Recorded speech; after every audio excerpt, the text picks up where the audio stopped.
Esse é o Dr. Andreizinho, a Majestade Neném.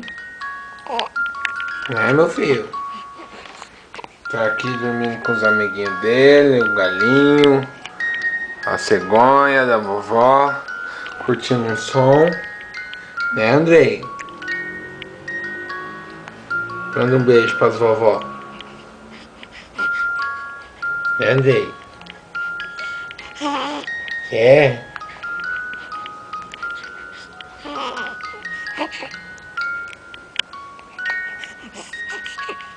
Você tá ficando nervoso agora. Ó, tá mandando um beijinho pras vó.